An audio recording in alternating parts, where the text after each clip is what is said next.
تنزيل من رب العالمين.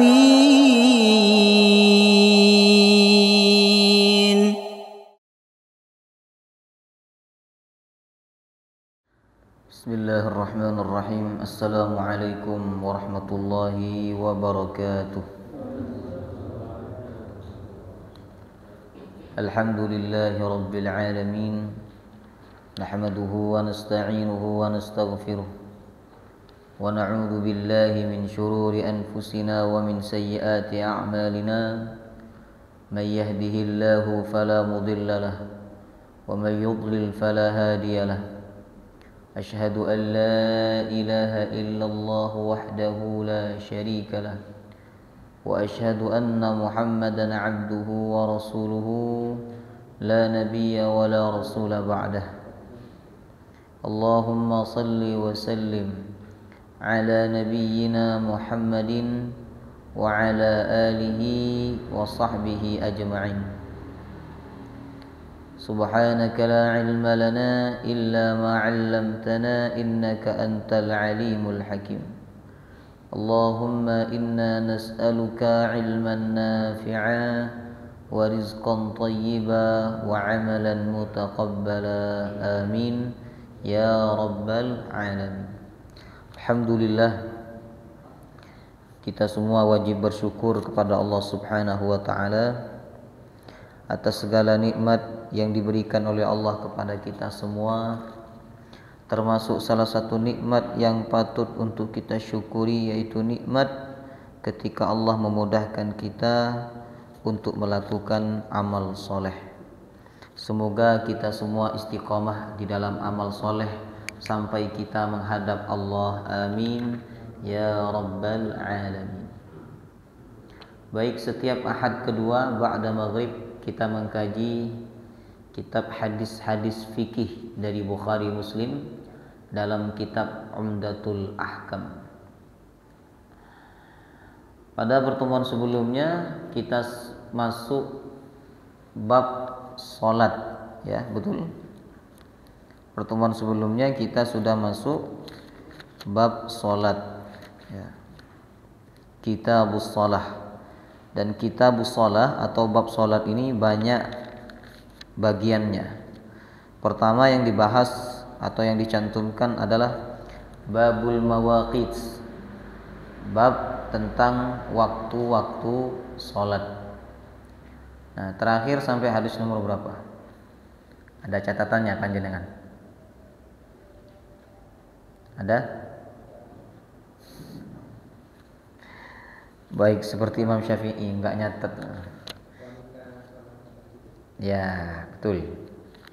Jadi terakhir hadis nomor 51.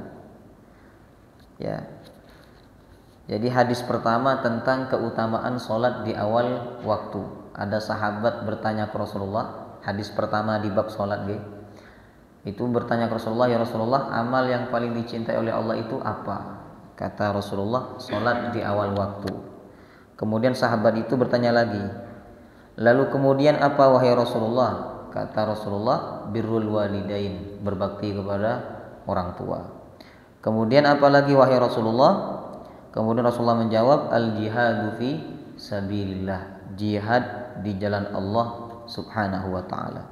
Nah, hadirin, salat di awal waktu ini menjadi amalan yang paling dicintai oleh Allah, ya, karena memang menarik perhatian Allah.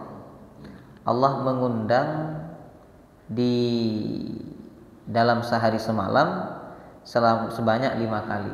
Misalnya panjenengan diundang oleh Allah untuk salat zuhur. Allahu Akbar, Allahu Akbar. Lalu panjenengan datang awal ke masjid. Nah, ini tentu menarik perhatian Allah. Sehingga wajar jika sholat di awal waktu itu amalan yang paling dicintai oleh Allah Subhanahu wa ta'ala. Seperti panjenengan misalnya punya undangan, punya acara, ngundang tetangga, ngundang sahabat. Lalu ada di antara tamu undangan itu, ya, yang datang paling awal, udah datang dia. Undangan jam 11, dia datang jam 11. Yang lain-lain jam 12, jam 1, jam 2, ya. Tapi yang orang-orang khusus ini mereka datangnya jam 11. Tentu itu menarik perhatian panjenengan. Ngoten. Ya.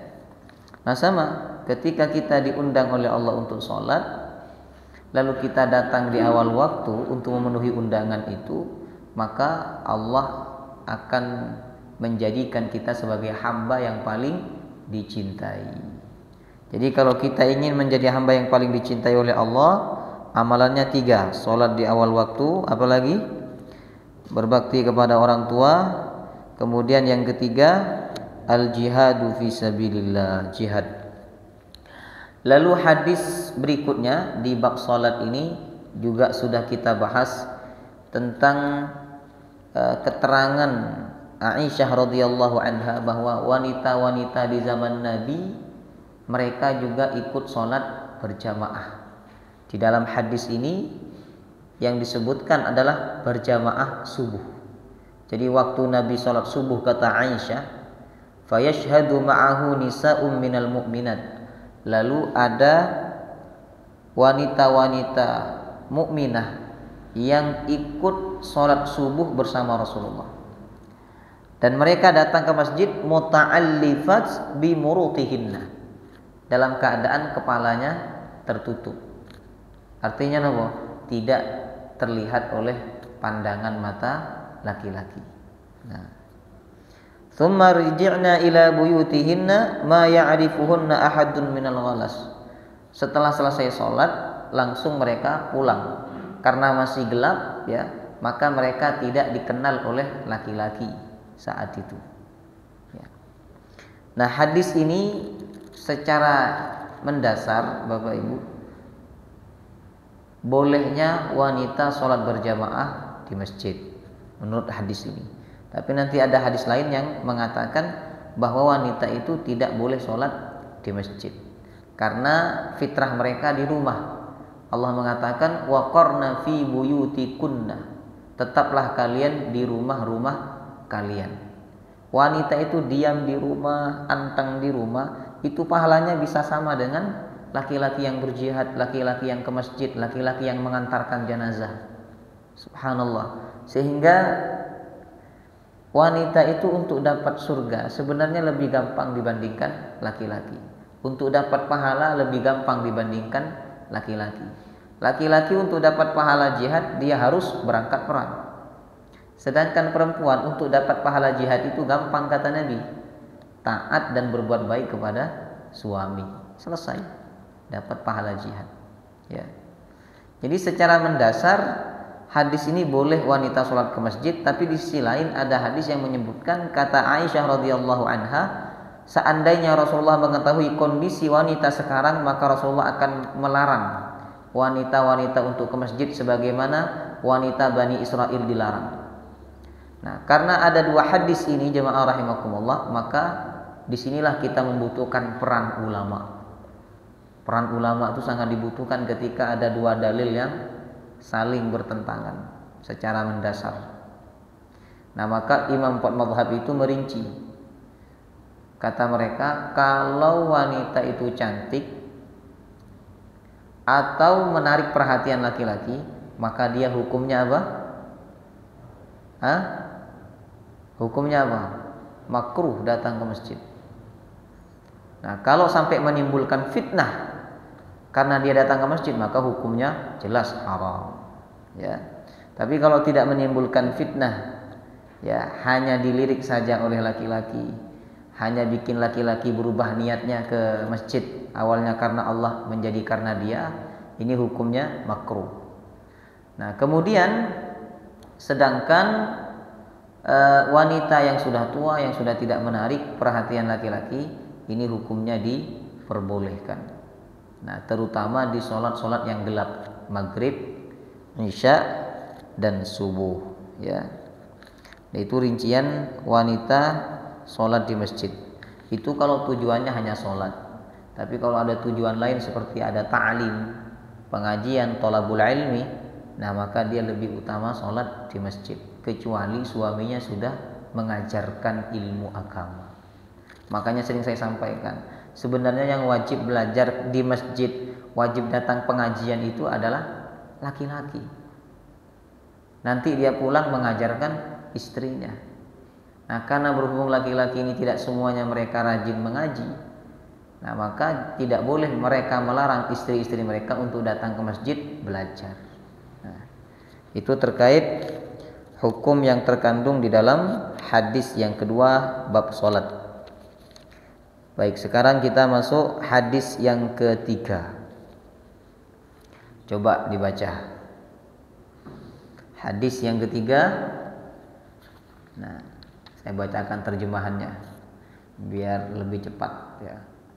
Rencana saya mau menghatamkan bab sholat malam hari ini. Hadis yang ketiga, jemaah rahimakumullah.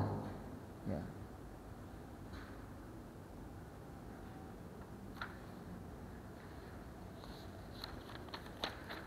Bentar. Nah, ini.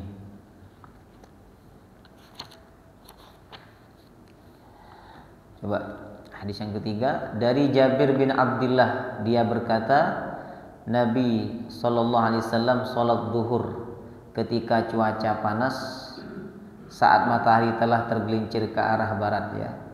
Dan salat asar dalam keadaan langit bersih, tidak tercampur dengan cahaya kuning yang ketika itu bayangan seseorang sama persis dengan dirinya.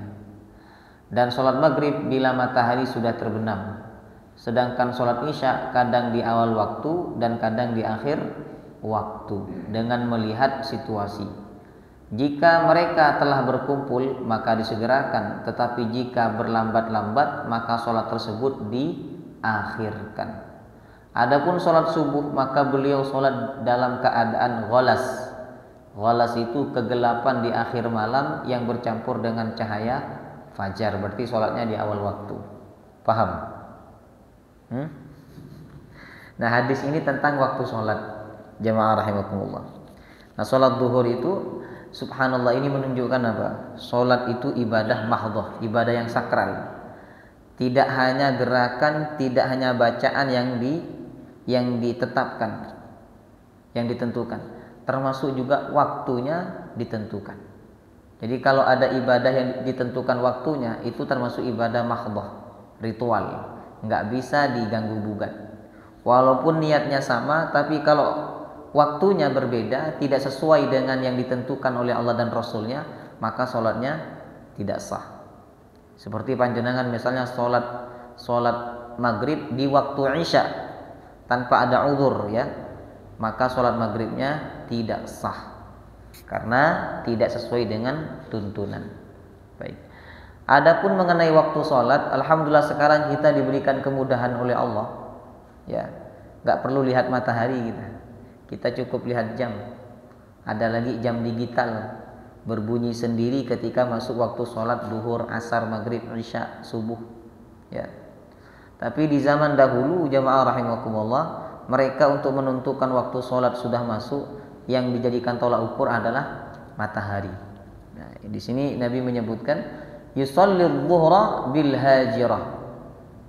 Rasulullah SAW sholat zuhur bil hajirah. Hajirah itu panas yang sangat terik. Nah, disebutkan juga oleh ulama bahwa al hajirah itu adalah di mana matahari sudah tergelincir ke arah barat. Jadi misalnya di tengah. Kalau di tengah itu namanya waktu apa? Pas di tengah itu waktu apa namanya? Istiwa. Itu dalam mazhab Syafi'i makruh sholat waktu istiwa itu. Nah, tergelincir sedikit, nah ini sudah masuk waktu zuhur. Ya. Tapi terkadang Nabi sallallahu alaihi wasallam agak menunda pelaksanaan sholat zuhur karena sangat panas yang sangat luar biasa. Kata Nabi, "Idza shtaddal harru fa abridu bis shalah, fa inna shiddatal harri min fayhi jahannam." Apabila panas sangat menyengat, sangat luar biasa, maka sholatlah kalian ketika panasnya sudah berkurang, sudah mulai dingin. Berarti mendekati waktu asar sekitar jam 2, jam setengah 2. Karena panas yang sangat menyengat itu termasuk fayhi jahannam, hembusan neraka jahannam. Ini berlakunya di Arab. Kalau di Indonesia nggak berlaku. Karena di Indonesia ini nggak ada musim panas, nggak ada musim dingin. Kalau di Arab hanya 2 musim. musim pewana sama musim dingin di Arab itu. Ya. Apalagi sekarang kita kan sepanas-panasnya di Arab sekarang nggak ada di masjid itu yang sholat duhurnya ditunda, boten-boten. Karena masjid udah ada AC-nya. Orang di Arab ke masjid pakai mobil semua. Ya, jadi nggak ada sholat duhur yang ditunda karena alasan panas. Kalau dulu di zaman Nabi ya. Kemudian jemaah rahimakumullah, yang kedua adalah sholat asar. Sholat asar kapan? Ketika matahari naqiyah, yaitu ketika matahari bersinar dengan bersih, bayang-bayangannya sama dengan bendanya. Kalau bendanya 1 meter, bayang-bayangannya 1 meter, itu berarti sudah masuk waktu asar. Ya. Kemudian yang ketiga maghrib. Maghrib itu dikatakan dalam kitab ini idza wajabat, apabila matahari tenggelam. Matahari sudah tenggelam, maka waktu maghrib sudah masuk.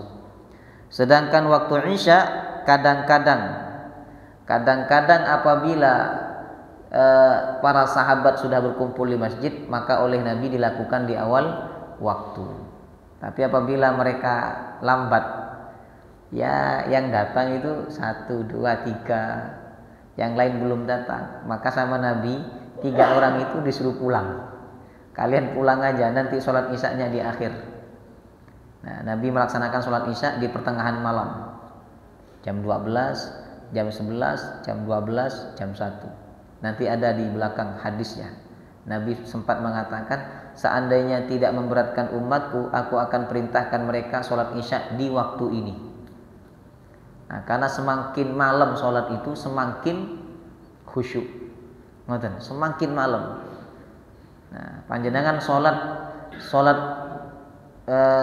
sunnah jam 10 malam akan beda suasana batin panjenengan dengan sholat sunnah yang panjenengan lakukan jam 1, jam 2. Karena semakin malam kan semakin hening, semakin sunyi. Disitulah yang bikin kita bertambah khusyuk. Belum lagi kalau sepertiga malam Allah turun ke langit dunia, banyak malaikat yang turun, Bapak Ibu, sehingga itu memiliki pengaruh tertentu bagi kekhusyuan hati. Ya. Jadi sholat isya kadang-kadang diundur oleh Nabi, kadang-kadang dilakukan di awal waktu. Nah, sekarang mana yang lebih utama? Sholat isya itu dilakukan di awal waktu ataukah dilakukan di pertengahan atau di akhir waktu, di pertengahan malam? Ya. Ulama jumhur mengatakan lebih utama dilakukan di awal waktu. Karena kalau dilakukan di pertengahan malam, untuk orang-orang zaman sekarang ini tidak mudah dan berat, jemaah rahimakumullah. Siapa yang mau datang sholat berjamaah jam 12 malam? Nah, tapi kalau di awal waktu jam 7, jam setengah 7, ini tentu lebih banyak jamaahnya. Ketika jamaah lebih banyak, maka sholat berjamaah itu lebih utama. Jadi misalnya ada 3 masjid, 2 masjid, 1 jamaahnya 40, yang 1 jamaahnya 100. Yang paling utama panjenengan sholat berjamaah yang masjidnya 100 itu, jamaahnya yang 100. Makanya di zaman Nabi itu masjid jarang. Zaman sekarang aja banyak masjid itu. Setiap RT ada masjidnya. Kadang 1 RT itu ada 2 masjid. Nah, kalau enggak 2 masjid, 1 masjid 1 mushola. Nah, padahal masjid sholat berjamaah 5 waktunya masih banyak yang kosong. Ya. Nah, jadi tujuan sedikitnya masjid itu supaya umat Islam ini berkumpul, saling bertemu, dan sholat berjamaah itu semakin utama ketika banyak jamaahnya. Baik. Jadi lebih utama sholat isya itu di awal waktu. Berdasarkan hadis tadi bahwa amalan yang paling dicintai oleh Allah adalah sholat di awal waktu. Sedangkan sholat subuh, nah sholat subuh di sini Nabi menyebutkan yusalliha bi ghalas. Nabi sholatnya ketika ghalas. Ghalas itu awal waktu subuh. Ghalas kan artinya gelap, tapi sudah masuk waktu subuh. Nah, hadis ini menunjukkan bahwa Nabi melaksanakan sholat subuh di awal waktu. Nah, berkenaan dengan waktu subuh Bapak Ibu, ada 5 istilah waktu ya berkaitan dengan subuh. Yang pertama, fajar kadzib. Fajar kadzib itu apa? Terang sebentar habis itu gelap lagi. Biasanya jam-jam 3. Nah, itu sudah, kalau panjenengan pernah lihat fajar kadzib apa tadi? Oh iya, karena yang nggak mau lihat ya. Fajar kadzib itu terang sebentar. Makanya disebut kadzib. Kadzib artinya bohong. Fajar bohong, fajar dusta. Itu bukan fajar sebenarnya. Ya. Jadi dia terang sebentar, habis itu hilang. Nah, orang kalau tidak paham masalah ini, dikiranya sudah masuk waktu subuh. Ya, orang dulu, kalau orang sekarang enggak. Jangankan fajar kadzib, yang fajar shodiq aja enggak bangun, jemaah rahimakumullah. Ya. Nah ini, habis itu hilang. Dia beberapa menit menghilang. Itu fajar kadzib. Jadi langit terlihat cerah lalu menjadi gelap gulita. Yang kedua, fajar shodiq. Nah, ini fajar beneran. Shodiq artinya jujur. Fajar yang sesungguhnya, yaitu fajar ketika masuknya waktu subuh, ya. Jadi sinar putih itu terlihat di ufuk. Kemudian yang ketiga, ada waktu gholas, ya. Waktu gholas ini waktu pagi tapi masih gelap gulita. Jam berapa itu? Ya jam 4:30. Kalau sekarang jam 4:10 kan, jam 4:12 subuhnya. Berarti jam 4:12, jam 4:30 itu masih dalam waktu gholas, gelap gulita. Tapi sudah masuk waktu subuh. Ya. Kemudian yang keempat ada waktu isfar. Isfar itu tanah sudah kelihatan tapi masih ada waktu subuh. Paham kan? Jam berapa itu? Jam 5. Kalau sekarang ya bukan jam 5, sekarang ini jam 5 kurang sudah kelihatan tanah. Ya. Jadi jam 5:30 kurang 2 apa kurang 3 begitu sudah syuruk. Jadi jam 5 kurang 10 sudah masuk waktu isfar. Tanahnya udah kelihatan tapi waktu subuh masih ada. Kemudian yang kelima, tulu. Tulu ini terbitnya matahari, berarti menandakan waktu subuh sudah habis. Kemudian kalau mau ditambah lagi, yang keenam adalah syuruk. Syuruk itu waktu yang sudah diperbolehkan untuk melaksanakan sholat duha. Ya. Nah, ini 6 waktu yang berkaitan dengan sholat subuh. Ya. Nah, ulama berbeda pendapat Bapak Ibu mengenai waktu afdol sholat subuh. Pendapat jumhur ulama menyatakan bahwa sholat subuh itu yang paling utama adalah di awal waktu. Berarti jam 4:12 kalau kita. Sedangkan pendapat mazhab Hanafi, waktu sholat subuh yang paling utama itu waktu apa? Waktu sholat subuh yang paling utama dalam mazhab Hanafi itu waktu apa tadi? Waktu isfar. Bukan iswar. Isfar artinya kuning, dari isfar, kuning. Bukan Pak Ikhwar. Pak Ikhwar itu imam Masjid Darus Sholihin. Isfar, ya. Menurut mazhab Hanafi, waktu isfar itulah waktu yang paling utama. Nah, di Turki mereka menganut mazhab Hanafi. Makanya di Turki itu azannya memang awal, tapi sholatnya agak siang. Misalnya azan jam 4 gitu kan, jam 5 baru sholat. Jadi ada waktu 1 jam, bahkan paling sebentar setengah jam. Ya, 1 jam. Jadi habis azan itu mereka ngaji, buat halaqah, tilawah Al-Quran. Ya, jam 5 baru sholat subuh. Iqamah subuh. Nah, itu ada plus minusnya. Bagi yang telat-telat bisa nutut itu. Yang telat-telat bangun bisa nutut. Saya mau cari masjid seperti itu, ada nggak ya? Jadi kalau saya telat itu bisa nutut. Nah, maka Ini waktu yang paling utama. Dalilnya apa dalam pendapat mazhab Hanafi ini? Dalilnya hadis riwayat Imam At-Tirmizi. Kata Rasulullah, "Asfiru bil fajr fa innahu a'zamu lil ajri." Berisfarlah kalian dengan sholat subuh. Maksudnya lakukanlah sholat subuh itu ketika ketika tanah sudah kelihatan. Karena itu adalah yang paling besarnya pahala. Ini pendapat mazhab siapa tadi?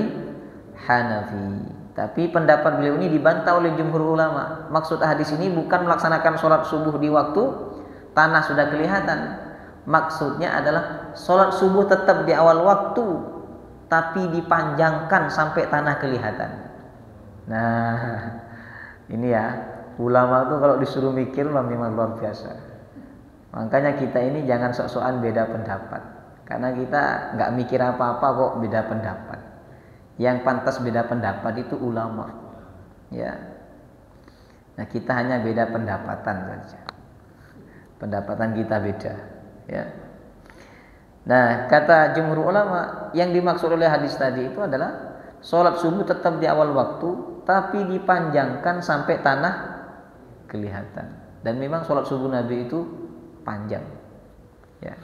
Nabi biasanya sholat subuh baca surat-surat yang panjang, ya, dan bacanya nggak cepet, ya, bacanya ya santai, sehingga ketika beliau selesai sholat subuh tanah sudah kelihatan.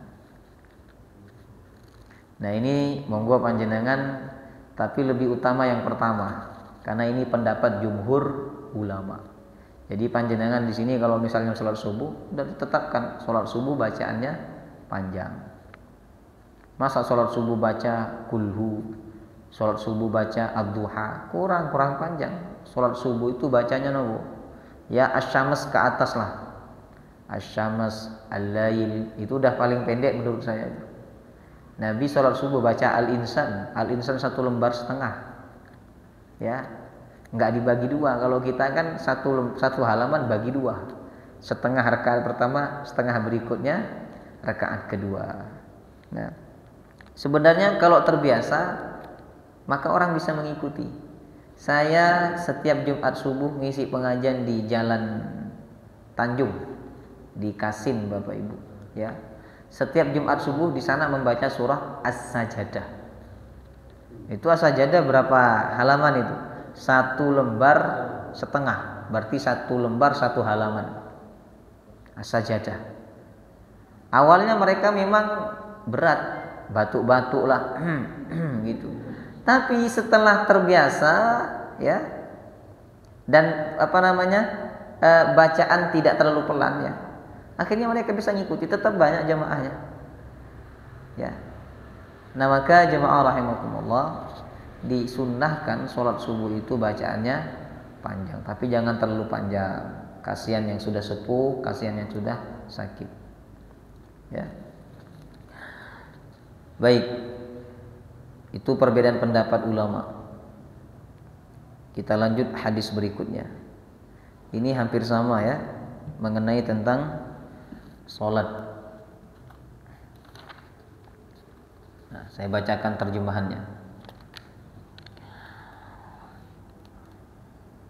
Bagaimanakah Rasulullah sholat fardu 5 waktu? Maka Abu Barzah menjawab, Rasulullah melaksanakan sholat duhur ketika terik matahari, yang hal itu kalian namakan dengan al-atamah, al-ula, mohon maaf, yaitu tatkala matahari mulai tergelincir.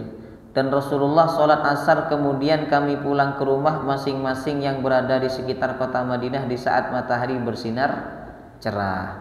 Jadi Nabi sholat asarnya ketika matahari sudah bersinar cerah, ya, bersih. Ini tadi sudah kita bahas di hadis sebelumnya. Saya lupa apa yang disabdakan Rasulullah tentang waktu sholat maghrib. Jadi sahabat ini lupa tentang waktu sholat maghrib yang disabdakan oleh Rasulullah. Ini pelajarannya adalah kita tidak boleh sembarangan dalam menyampaikan hadis. Kalau kita lupa, bilang aja lupa, jangan dibuat-buat. Sahabat aja nggak berani. Sebenarnya dia bisa memperkirakan, tapi dia nggak berani. Dia berkata, untuk sholat maghrib saya lupa sabda Nabi bagaimana. Ya, kalau nggak tahu bilang nggak tahu, kalau lupa bilang lupa. Ya, itu bukan aib karena kita manusia. Manusia itu mahallul khata' wan nisyan, tempat salah dan lupa. Kalau panjenengan tidak pernah lupa, nah itu jangan-jangan panjenengan malaikat. Ngoten. Kalau nggak pernah salah, jangan-jangan malaikat. Makanya panjenengan kalau punya istri, nggak pernah marah istrinya, nggak pernah marah, nggak pernah lupa, hati-hati itu, takut malaikat, ya. Baik. Kemudian Rasulullah menyukai untuk mengakhirkan sholat isya yang kalian namakan dengan al-atamah. Beliau tidak menyukai tidur sebelum sholat isya. Berarti makruh hukumnya tidur setelah maghrib. Dan beliau juga tidak menyukai bercakap-cakap setelah sholat isya. Kemudian Rasulullah sholat subuh, maka seseorang sudah mengetahui teman duduknya masing-masing. Nah, paham kan? Paham betul? Tadi saya sampaikan bahwa sholat subuh Nabi itu panjang sehingga tanah kelihatan. Selesai tanah udah kelihatan. Nah, dalam hadis ini sholat subuhnya Nabi selesai ketika orang sudah bisa mengenal siapa di sampingnya. Karena dulu kan nggak ada lampu, jemaah rahimakumullah, hanya mengandalkan cahaya dari luar. Ya, ini menunjukkan sholat subuhnya Nabi panjang. Ukuran panjangnya seperti apa? Disebutkan dalam hadis ini. Kurang lebih 60 sampai 100 ayat. Coba 60 sampai 100 ayat. Seperti Asy-Syu'ara. Asy-Syu'ara itu berarti bagi dua. Asy-Syu'ara itu ada kalau nggak keliru sekitar 70-an. Kalau nggak 77, 78. Surah Asy-Syu'ara. Ya. Jadi dalam panjangnya sholat Nabi itu sekitar membaca 60 sampai 100 ayat. Kalau di surah Al-Baqarah, anggaplah kita ambil antara 60 sampai 100 ya, berarti kita ambil tengahnya 70. Anggap 70. Al-Baqarah itu ayat 77 itu sudah pertengahan, 5 lembar. Panjenengan kalau baca 5 lembar berapa menit? Bacaan standar setengah jam kan? Nah, berarti sholat subuhnya Nabi sekitar setengah jam. Itu sholat subuhnya aja setengah jam. Itu kalau kita pakai ukuran minimal ya 70, 60, 70. Bagaimana kalau 100? 100 ayat. Al-Baqarah 100 ayat berapa lembar itu? Hampir 10 lembar, jemaah rahimakumullah. Bayangkan itu. Enggak usah dibayangkan, guys. Nah. Baik, jadi salat subuh itu menurut hadis ini sunnah dipanjangkan, ya. Kemudian lanjut lagi.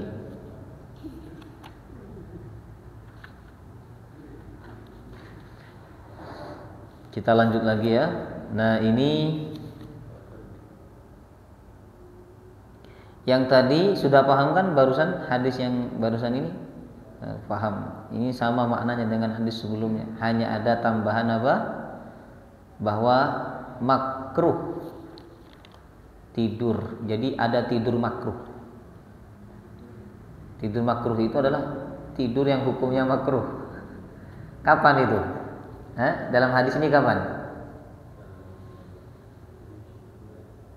Kapan? Sebelum isya. Jadi ba'da maghrib sebelum isya panjenengan tidur itu hukumnya makruh. Tapi selain ini hukumnya tidak makruh. Jadi panjenengan misalnya tidur pagi, mboten napa-napa. Walaupun ada ulama mengatakan tidur ba'da subuh itu hukumnya makruh ada. Ya. Tapi yang jelas dalam hadis ini disebutkan tidur yang makruh, yang tidak disukai oleh Nabi adalah tidur ba'da maghrib sebelum isya. Ya. Kemudian ada ngobrol yang makruh, begadang yang makruh. Ya, ada ngobrol yang makruh Berbicara yang makruh, berbicara kapan itu? Nah, setelah Isya. Ini Nabi itu selesai langsung tidur. Kalau kita masih ngelencer ya, masih ngobrol. Tapi ya kalau yang diobrolkan itu perkara agama, maka ini hukumnya tidak makruh. Ya, tapi kalau yang diobrolkan itu perkara yang sia-sia, ya maka hukumnya apa? Makruh. Jadi badminton ba'da Isya itu sakjane makruh ya. Ya, panjenengan badminton ba'da Isya itu sebenarnya makruh. Ya, karena dia khawatirkan nggak bangun malam dan juga tidak bangun sholat subuh berjamaah. Nah, itu yang dikhawatirkan. Tapi hukum makruh ini bisa hilang kalau panjenengan bisa bangun malam dan bisa sholat subuh, tetap bisa sholat subuh berjamaah walaupun ba'da Isya ngobrol. Nah, paham? Nah. Kemudian hadis berikutnya. Ini kurang banyak Mas Yan. 1, 2, 3, 4, 5, 6, 7. Sepertinya tidak nutut Bapak Ibu. Ya. Nah, sisanya ini 7 hadis ini kita akan bahas pada pertemuan yang akan datang ya. Kurang berapa menit lagi isyanya? Hah? Kurang 4. Ini tidak nutut ya. Karena ini bicara tentang perang Khandaq. Kemudian Nabi mendoakan orang kafir supaya kuburannya dipenuhi dengan api. Nah, ini nanti berkaitan dengan hukum mendoakan jelek, mendoakan orang lain dengan doa kejelekan ketika orang lain itu zalim ya. Ini nanti kita akan bahas pada pertemuan yang akan datang. Baik. Kita buka tanya jawab sambil menunggu waktu sholat Isya. Silakan. Pertanyaannya bebas. Monggo.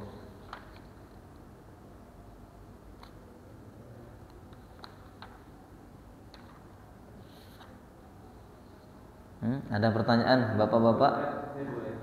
Nah, silakan Pak.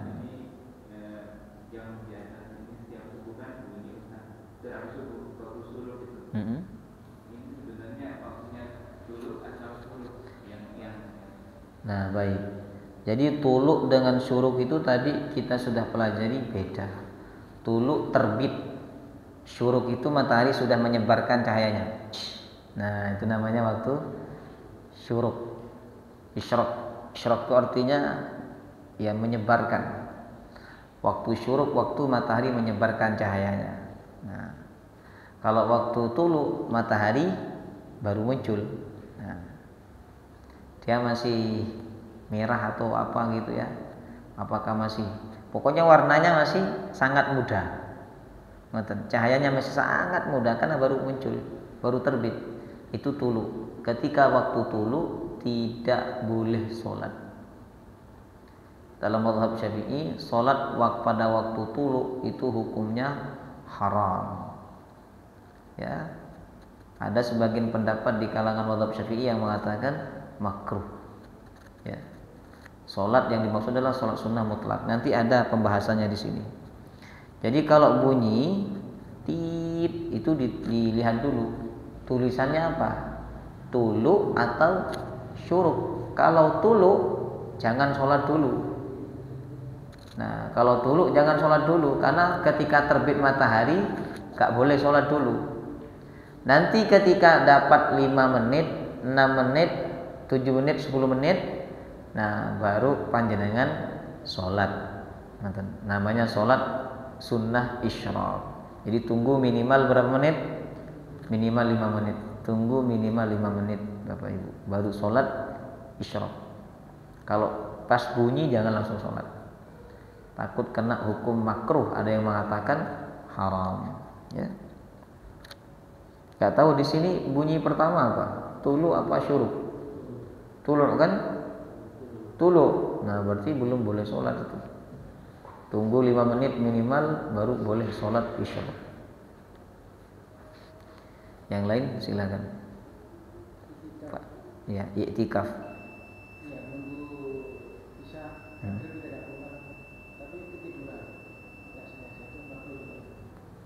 kalau nggak sengaja betul nopo. Apa? Kalau disengaja hukumnya makruh. Kalau tidak disengaja panjenengan berzikir, baca Quran, tertidur. Nah, tapi berusaha bangun, jangan dilanjutkan. Ada orang itu awal tidak sengaja karena udah terlanjur gitu. Itu maka kena hukum makruh. Kalau tidak disengaja tertidur, panjenengan berusaha bangun, tidur lagi, bangun. Orang itu kalau nggak sengaja tidur, dia tertidur itu nggak lama, paling 5 kali lah dia tertidur. 1, 2, 3, 4, 5. Nanti yang ke-6 udah seger kembali itu. Ya. Tapi kalau tidurnya lama, wah itu pasti disengaja. Pasti Allah bangunkan, cuman dia merasa ngantuk, tidur aja. Isya masih lama. Maka dia kena hukum makruh karena Nabi tidak suka tidur sebelum Isya. Ya. Wallahu taala a'lam bis-shawab. Subhanakallahumma wa bihamdika asyhadu an la ilaha illa anta astaghfiruka wa atubu ilaik. Wassalamu alaikum warahmatullahi wabarakatuh.